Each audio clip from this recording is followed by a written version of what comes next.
Ok, vamos falar um pouco do que eu quero dizer sobre produção de guitarras. O que será que eu entendo, né? Afinal de contas, nesses 31 anos de guitarra, eu tive muita oportunidade de gravar com artistas, gravar em estúdios jingles, tocar em inúmeras situações e produzir as coisas que eu ia devidamente gravar das bandas que eu tive, dos meus projetos pessoais.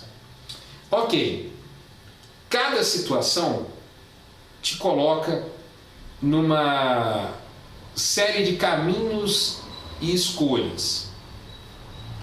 Então tudo começa de você pensar na sua verba. Poxa, mas por que a sua verba?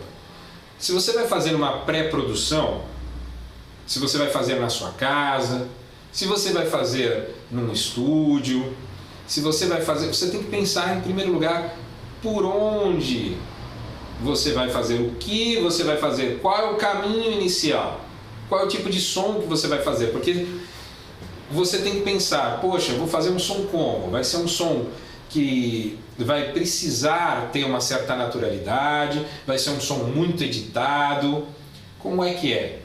E você vai ter que avaliar o que você já sabe.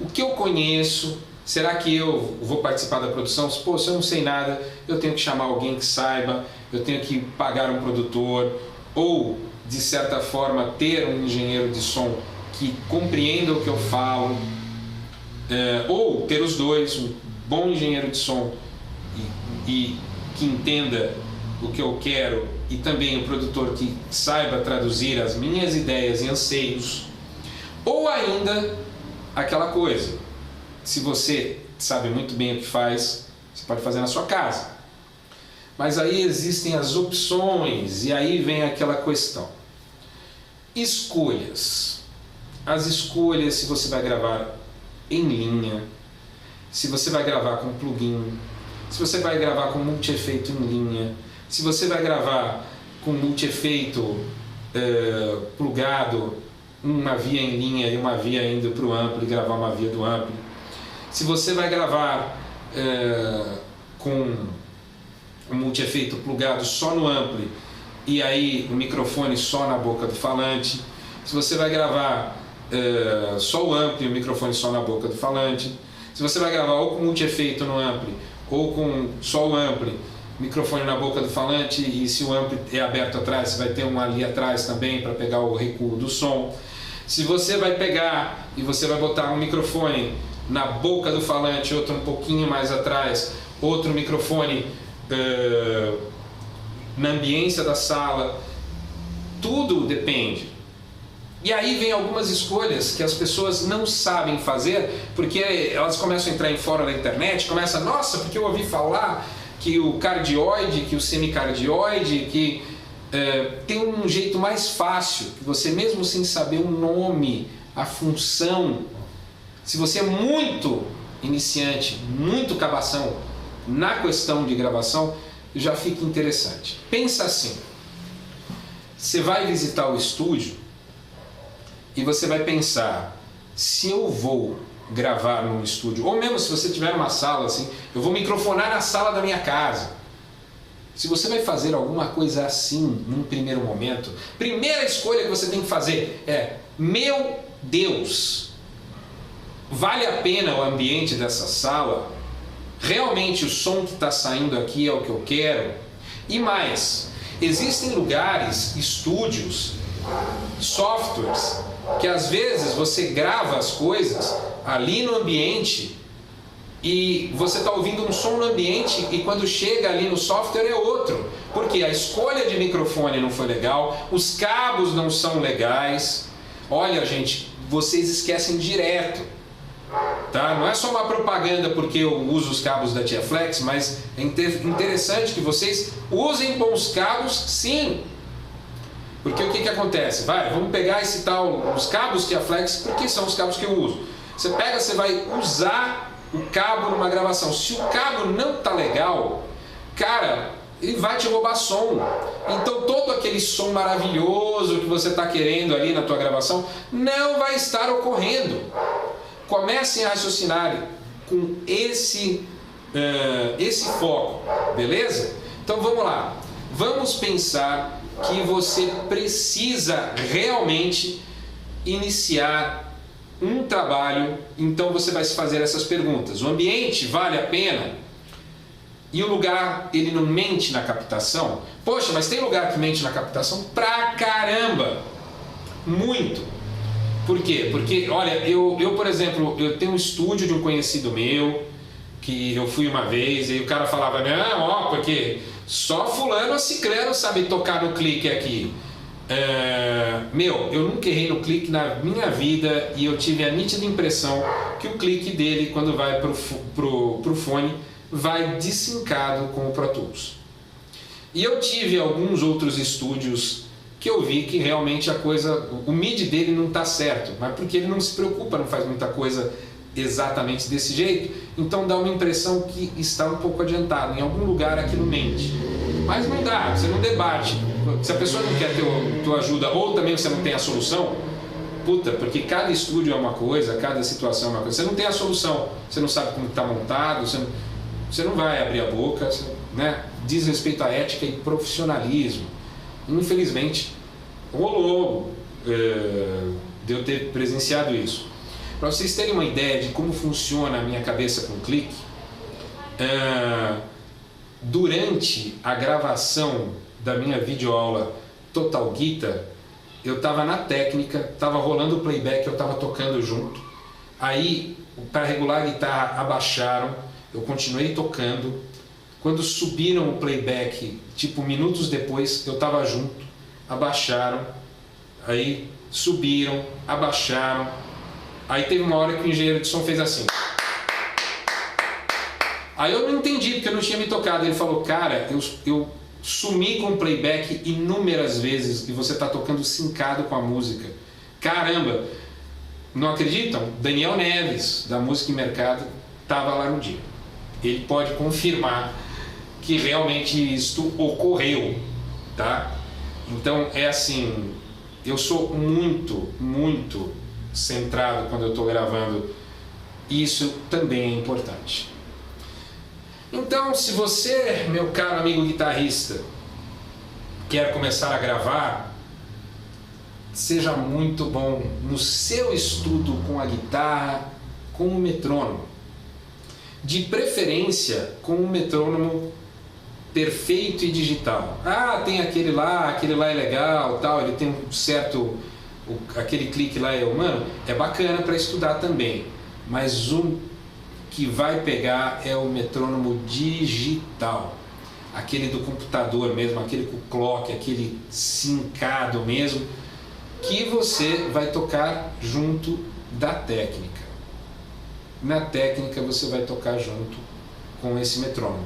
E, em geral, é muito comum haver um pequeno lag das coisas, sabe? Só que também esse pequeno lag que tem é um lag visual, quando você vê o gráfico do software, né?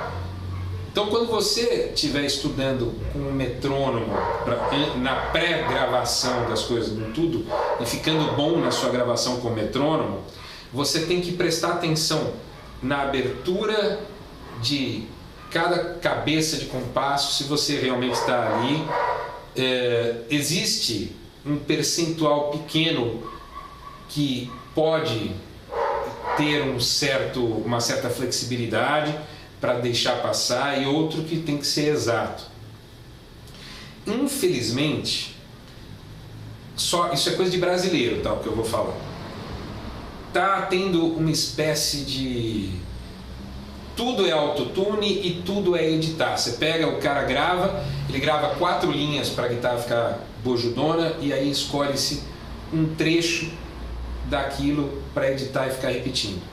Eu sou a favor do editar o que precisa ser editado, eu sou a favor de tocar de cabo a rabo aquilo que precisa ser tocado. E como ninguém sai pegando o som ao vivo durante um show e editando e cortando em etapas, então não dá para você também ficar editando e cortando em etapas coisas que você realmente não precisa fazer.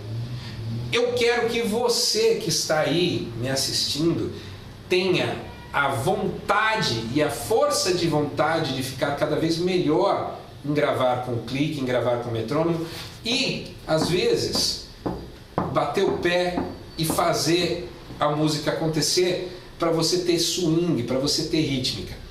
Isso é a primeira etapa para qualquer pessoa que quer gravar e ninguém se preocupa com isso. O pessoal fica debatendo na internet hoje em dia, por que um amplificador valvulado? Ok, a maioria de vocês não tem noção realmente de qual é essa história do valvulado e do transistor. Mesmo porque vocês ficam valvulado digital. Aí eu pergunto, aonde você viu que o som é mais legal? Não, eu vi um vídeo no YouTube do cara, eu falo, você nunca viu pessoalmente? Não, eu nunca vi, mas eu vi o vídeo no YouTube, eu falo, pois é, meu amigo, você viu o som digital. Não, o cara tava com valvulado, mano. Eu falo, pois é, mano, só que o YouTube é dentro do seu computador e é digital. Somente quando você, meu amigo, tiver uma parede de ampli atrás de você, ou um ampli, ou que seja uma cabecinha assim, desse tamanho, valvulada, você vai sentir o som do negócio. Porque a diferença não é sentida de verdade na gravação, a não ser que você tenha que aproveitar alguma coisa da ambiência. O ambiente de uma sala, quando está com um amplificador, aí sim. Porque do contrário, se você vai pegar aquele som realmente cru da coisa, você também consegue com plugin, você também consegue com multi-efeito, é só passar uns valvulados, entre aspas, virtuais. Por quê? Tem um monte de plugin que faz isso e o som é bem perto. Muda algumas coisas na forma de atuação, porque algumas coisas, se bem que isso já existe em simuladores, né? Quando você vai ter uma compressão que você pegou e passou por o som por um compressor valvulado, ele é mais,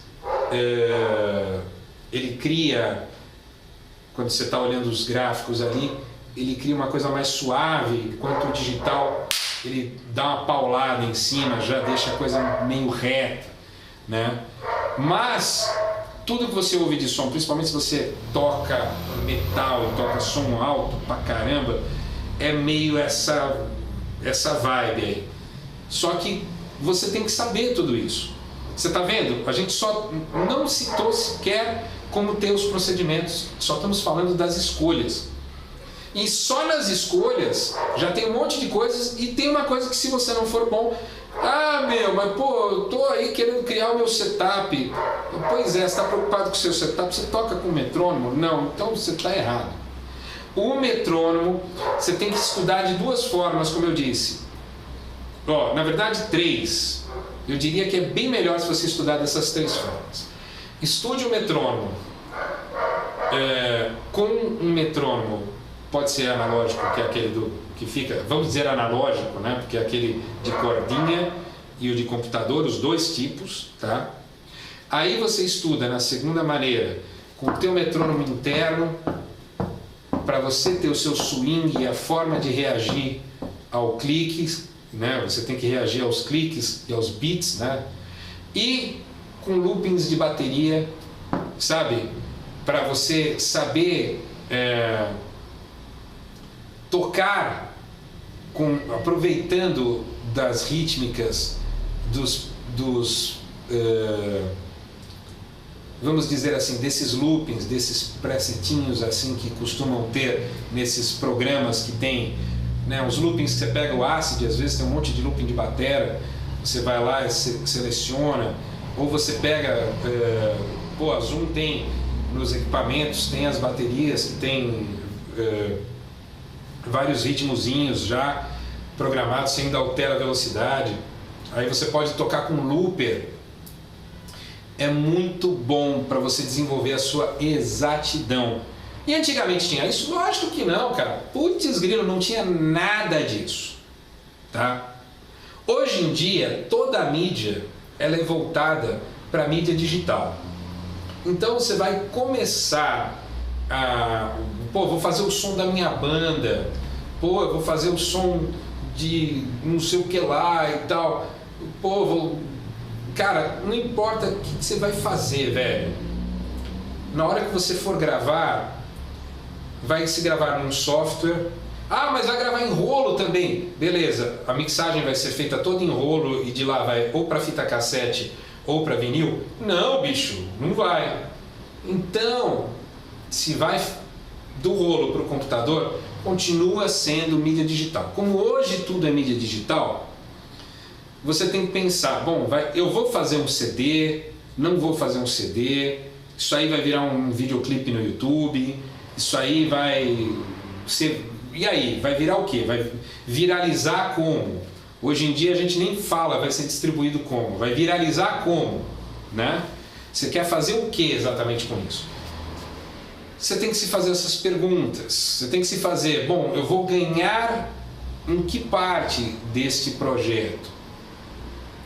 Eu vou ganhar fazendo a produção desse projeto, porque eu estou contratado, a produção é pré-produção. Eu vou ganhar nesse projeto, porque quando eu terminar de gravá-lo, eu vou distribuir isso e mais pessoas vão no show. Eu vou ganhar nesse projeto, porque eu vou vender ele numa mídia de CD, de DVD, de alguma forma. Eu vou ganhar... E aí? Vou ganhar nesse projeto porque eu vou distribuir em crowdfunding ele na internet. Como é que você vai fazer? O que é que você vai fazer com aquilo? Então são muitas perguntas, né? Para que ele serve? Ah, ele é uma demo para uma banda cover. Então basicamente você vai estar fazendo covers e isso aí só serve para os bares. Putz, será que 3 músicas produzidas em casa, uma bateria eletrônica, não fariam a mesma coisa? Ah, mas é que o batera não gosta. Cara, olha, estamos falando de coisa para você vender um show num barzinho. Você está vendendo o show num barzinho, cara. Você está vendendo o trabalho que vocês fazem. Você ter custos excessivos, não estou falando de fazer de qualquer jeito, estou falando de você ter custos que podem ficar maiores. Às vezes você consegue terminar no home studio. Ah, não sei trabalhar bem no home studio. Aí você não grave nunca, aprenda primeiro. Como eu disse, tem os cursos aí de software e tudo mais que estão no mercado. Vai trabalhar com Pro Tools, curso de Itaborá e Itaí, muito bom. Mas então vamos lá, vamos voltando ao assunto escolhas. Nesse curso de guitarras, pré-produção e produção. Vamos pensar que se você vai escolher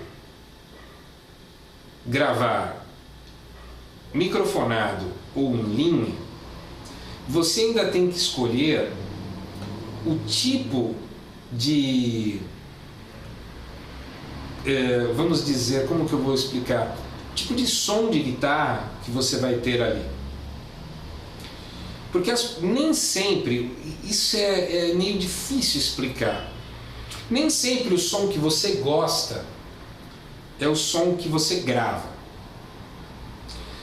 Às vezes ocorre o seguinte: meu timbre de guitarra é assim, só que o teu timbre de guitarra, às vezes ele funciona bem para você e às vezes nem na tua banda no geral ele está funcionando. Então você precisa prestar muita atenção. Tem cara que não tem a identidade sonora. Lógico, tem caras que têm uma identidade sonora muito forte e quando eles tocam você reconhece o som, porque o som sempre está mais na mão do músico. Mas tem gente que não sabe se colocar e tirar o som. E o cara vai tocar e acaba não fazendo a coisa direito. Quais são os instrumentos que você vai fazer, que você vai pôr em prática, você vai colocar na gravação? Vai ser só guitarra, vai ser violão, né? Então você tem que pensar onde você vai gravar, o motivo que te leva a gravar, o som que você quer do teu instrumento em relação aos outros.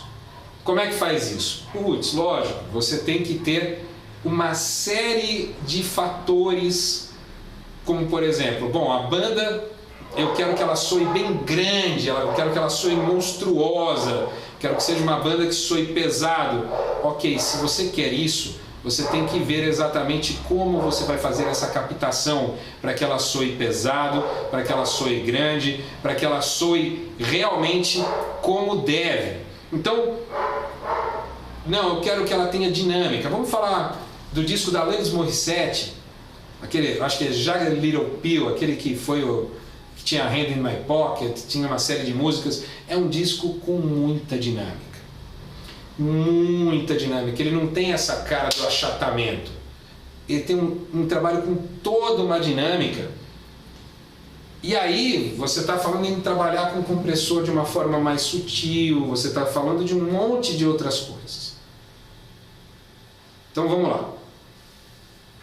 Garanta que a tua escolha do ambiente de gravação, seja em linha ou seja microfonado, que você o faça num lugar que você consiga o resultado.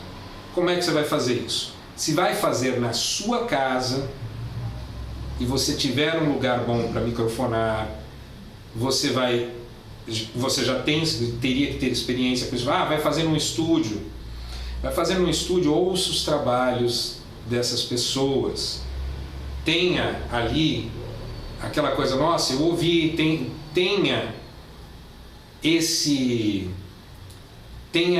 vamos dizer assim, esse conhecimento do trabalho que aquela pessoa desenvolve. Se vai trabalhar com um produtor porque você mesmo não sabe direito como fazer e não tem muita certeza do trabalho da sua banda, caramba, ouça mais do que fale. É muito complicado. Olha, quando você vai produzir uma banda, quando você vai pegar um trabalho como produtor, para fazer produção ou pré-produção, como é difícil fazer isso, assim, porque a banda, principalmente quando é moleques muito novos, não, o meu som é assim. Não, cara, você não sabe ainda como é. Poxa, mas o cara não sabe como é? Não, infelizmente o cara às vezes, o som do cara, ele sabe como ele gostaria que fosse, mas ele acha que está soando daquele jeito. Eu já tive casos, trabalhando como produtor,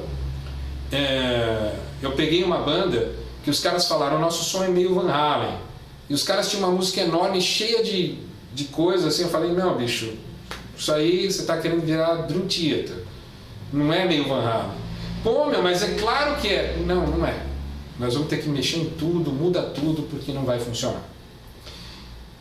Quando você está lidando com o produtor, se você vai contratá-lo para fazer uma coprodução, é uma coisa. Agora, se ele é o produtor, você não vai contratar alguém ou trabalhar com alguém que você não tem confiança. Porque aí o que acontece? Quando o cara for falar, você ouça.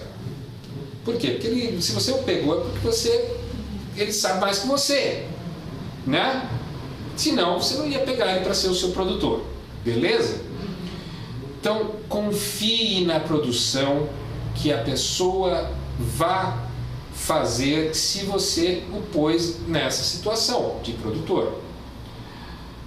Tenha em seu íntimo a certeza de que o trabalho do produtor vai contribuir, vai ser um acréscimo na sua mente. Vamos então, ainda nessa parte de escolhas, então assim, falamos do produtor, engenheiro de som, estúdio, você precisa conhecer o lugar, né, e as pessoas envolvidas. Vamos agora para outra parte que é, ok, você se conhece, sabe o seu som, e a outra parte, você está preparado para gravar, você consegue executar essas músicas bem. Ah, meu, mas é só executar ali e ficar cortando no estúdio. Cara, até isso você tem que fazer as suas escolhas. Se você quer soar pasteurizado, tem muita banda aí de metal que soa bem com essas edições. Mas, cara, às vezes você fazer o take bom do começo ao fim é o que importa. Lógico, os 30 segundos finais do teu solo, você quer manter o resto do solo que estava inteiro de improviso, e os 30 segundos finais, assim, 30 segundos não, porque isso aí já é solo pra caramba, né? Os 5 segundos finais, ali você quer mudar do teu solo, é lógico que você vai emendar. Ah, quero mudar 30 segundos de música, lógico que você vai emendar. Agora, cara, você tem que ser capaz de tocar uma música do começo ao fim. Pelo amor de Deus, ao vivo você não toca? É tão difícil assim tocar com metrônomo, cara? Então tem que criar vergonha na cara, né?